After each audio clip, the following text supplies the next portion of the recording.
హిందూ అయ్యుండి హిందూ దేవుళ్ళ మీద జోకులు వేసే విధంగా మీరన్నట్టు, లేకపోతే వాళ్ళు క్లారిఫికేషన్ ఇస్తున్నట్టు సరదాగా కాకతాళీయంగా అలా సరదాగా దేవుళ్ళ మీద కామెంట్లు చేయటం ఎంతవరకు సమంజసం? దాన్ని సమర్థించుకుంటాం ఏంటి? ఈరోజు రేవంత్ రెడ్డి గారు కూడా సమర్థించుకుంటూ కూడా ఏంటి ఇలా అన్నారని అంటే, ఓకే నన్ను దేశవ్యాప్తంగా పాపులర్ చేస్తున్నారు, చెయ్యండి, నేను మాట్లాడిన దాంట్లో తప్పేంటి అంటున్నారు. సరదాగా మాట్లాడాం అంటే హిందూ దేవుళ్ళ మీద ఏంటి మీ సరదా? నేను ఒకటి గుర్తు చేస్తున్నాను మీ ద్వారా వీక్షకులు కూడా. 2005లో మన దేశంలో కాదు, డెన్మార్క్లో డానిష్ పత్రికలో ప్రొఫెట్ మహమ్మద్ గురించి ఒక కార్టూన్ సరదాగా, ఇప్పుడు వీళ్ళంటున్న కాంగ్రెస్ పార్టీ భాష కార్టూన్ వేశారు. మరి దాని మీద ఆ రోజు మన్మోహన్ సింగ్ గారు, సోనియా గాంధీ గారు డానిష్ ప్రభుత్వానికి లేఖ రాశారు. మత విశ్వాసాల మీద మీరు ఈ రకంగా సరదా కామెంట్లు మీరు ఎలో చేస్తే ఎలాగా, ప్రోత్సహిస్తే ఎలాగా, భారతదేశం దీన్ని ఖండిస్తుందన్నారు.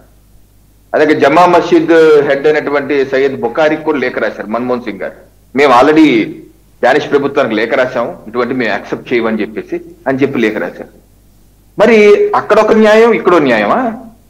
సరదాలు తప్పని మీరేగా అంది. సరదాగా ఏ దేవుణ్ణి అనకూడదని అన్నారు కదా. ఈ రోజు మీరు చేస్తుంది ఏంటి ఇక్కడ? సరదా ఏంటి? దేవుళ్ళ మీద సరదానా ఈ రకమైన కామెంట్ల? అసలు హనుమంతుడు వారు పెళ్లి చేసుకొని బ్యాచిలర్స్ మాత్రమే దేవుడు ఆయన. ఈ రోజు మా ఇంట్లోకి పూజిస్తాం హనుమంతుల వారిని.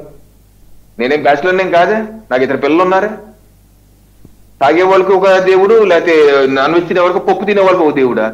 ఈ కేటగిరీలు ఏంటి? ఈ పైత్యం ఏంటి? మీకే పుట్టిందా లేదా కాంగ్రెస్ పార్టీ ఎందుకు అలా వస్తుందంటే వరుసగా ఇటువంటి కామెంట్లు అండి. మొన్న బీహార్ ఎన్నికల్లో రాహుల్ గాంధీ గారు బీహార్కి వెళ్ళి అక్కడ చెట్ పూజ చేస్తారు. మనకు దసరా టైంలో ఏ రకంగా మన పూజలు ఉంటాయో అక్కడ చెట్ పూజ అంటారు, చాలా పవిత్రంగా చేసుకుంటారు. చెట్ పూజను ఒక డ్రామా అన్నారు ఆయన. చెట్ పూజ డ్రామా. గతంలో ఒకసారి పార్లమెంట్ లో హిందువులు అనే వాళ్ళే పెద్ద హింసాత్మక చర్యలు చేసేవాళ్ళు, హిందువులే హింసాత్మక చేసే అన్నారు. వాళ్ళ ఇండి కూటమి సభ్యులైనటువంటి డిఎంకే అసలు సనాతన ధర్మం ఒక కరుణా కన్నా గవర్నం ఇది తురముట్టిచ్చేయాలంటాడు. వాళ్ళ పాత్రైన టీఎంసీ ఎమ్మెల్యే రమేందు సిన్హా రాయ్ అయోధ్యలో కట్టింది ఒక షో పీసు, రామ మంది ఒక షో పీస్ మాత్రమే అంటారు. ఇవన్నిటిని కాంగ్రెస్ పార్టీ సమర్థిస్తుంది కదా. మరి జమ్మా మసీద్కి లేఖ రాసిన వాళ్ళు, డాష్ గవర్నమెంట్ లేఖ రాసిన వాళ్ళు అదే చిత్తశుద్ధి ఇక్కడ చూపించరే? ఇలా మీరు అంతో తప్పు, మనం ఏ రకంగా వాళ్ళ గురించి మాట్లాడుతున్నామో వీళ్ళ గురించి కూడా అలాగే అని చెప్పి ఎందుకు ఏం తప్పట్రు? ఎందుకు దాన్ని సమర్థిస్తే విధంగా మల్లికార్జున ఖర్గే గారు సనాతన ధర్మాన్ని విమర్శిస్తే డిఎంకే దాన్ని సమర్థించారు ఆయన. ఈ రకంగా హైందవ ధర్మాన్ని, హైందవ దేవుల్ని పదే దూషించే విధంగా, చులకన చేసే విధంగా ఒక మానసిక రోగంలోకి కాంగ్రెస్ పార్టీ కూరుకుపోయింది. ఆ రకంగా అవమానించే ప్రయత్నం గడికి అందరూ చేస్తున్నారు, ఐటీ కూటమి సభ్యులందరూ. దాన్ని కాంగ్రెస్ పార్టీ ప్రోత్సహిస్తుంది. ఇది ఎక్కడ న్యాయం అని చెప్పి అడుగుతున్నాం. ఈరోజు రేవంత్ రెడ్డి గారు హిందూ ధర్మంలో పుట్టి అదా మీరు అర్థం చేసుకుంది. కనీసం తెలంగాణలో ఈ హిందూ ధర్మాన్ని ప్రోత్సహించి లేకపోతే ప్రవచించే ధర్మకర్తలు ఉన్నారు, చాలా మంది ఉన్నారు, పద్మ భూషణలు కూడా వచ్చిన ఉన్నారు. వాళ్ళ దగ్గరికి కన్నా వెళ్ళొచ్చు కదా. చిరంజీవి స్వామి దగ్గరికి గారు కావచ్చు, కమలేష్ పటేల్ గారి దగ్గర, వాళ్ళ దగ్గరికైనా వీళ్ళు అడగచ్చు కదా. అసలు హిందూ ధర్మంలో ఇందు దేవుళ్ళు ఎందుకున్నారు? ఇది ఏమన్నా సరదా కోసం ఉన్నారా? లేదా దేవుళ్ళు పట్టలేదట. రేవంత్ రెడ్డి గారి విశ్లేషణ, ఒక దేవుడు పట్టలేదు, అలాంటిది మన దగ్గర ఎలా పడుతుంది? కాంగ్రెస్ పార్టీకి దేవుళ్ళకి ఏంటి సంబంధం? నక్కగే నాగలోకానికి ఉన్న సంబంధం.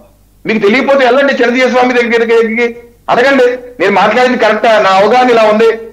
మీరు పద్మ భూషణ్ కూడా వచ్చింది కదా, కమలేష్ పటేల్ గారి దగ్గరికి వెళ్ళండి, లేదా స్వామి పరిపూర్ణానంద గారి దగ్గరికి వెళ్ళాలి, అడగండి.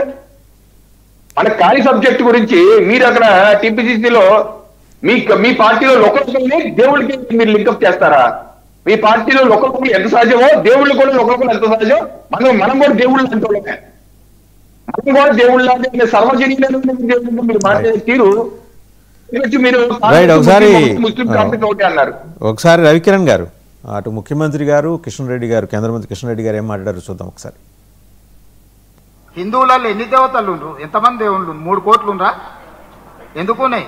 పెళ్లి చేసుకోవడానికి హనుమంతుడు ఉన్నాడు, 2 పెళ్లిళ్ళు చేసుకునేటోనికి ఇంకొక ఆయన దేవుడు ఉన్నాడు, మందు తాగేటోళ్ళకి ఓ దేవుడు ఉన్నాడు, ఎల్లమ్మ, పోషమ్మ, మైసమ్మ, కళ్ళు కొయ్యాలి, కోడి కొయ్యాలి అనేటోళ్ళకు ఉండ్రు, పప్పన్నం తినేటోళ్ళకు కూడా దేవుడు ఉండు. అవునా? అన్ని రకాల దేవుళ్ళు ఉన్నారు. దేవుడి మీదనే మనకు ఏకాభిప్రాయం లేదు. ఒక ఆయన వెంకటేశ్వర స్వామికి మొక్తా అంటే ఒక ఆయన ఆంజనేయ స్వామికి మొక్తా అంటాడు. ఒక ఆయన లేదు లేదు నేను అయ్యప్ప మాలేస్తాను, ఇంకొక ఆయన అంటే లేదు నేను శివమాలేస్తాను, మూడో ఆయన అంటాడు. అవునా? ఇవన్నీ మనం చూస్తున్నాం కదా హిందువులలో. అలాగే కిషన్ రెడ్డి గారు మాట్లాడింది కూడా చూద్దాం ఒకసారి. ముఖ్యమంత్రి గారు నిన్న మాట్లాడుతూ హిందూ దేవుళ్లను అవమానం చేసే విధంగా మాట్లాడారు. కాంగ్రెస్ పార్టీ హిందూ దేవుళ్లను అవమానం చేయడము ఒక కార్యాచరణ ప్రణాళికగా పెట్టుకున్నట్టు కనిపిస్తుంది. హిందువులకు సంబంధించినటువంటి దేవుళ్లను అవహేళన చేస్తూ తెలంగాణ ముఖ్యమంత్రి రేవంత్ రెడ్డి అహంకార పూరితంగా మాట్లాడినటువంటి మాటలను నేను తీవ్రంగా ఖండిస్తా ఉన్నాను. ఇటీవల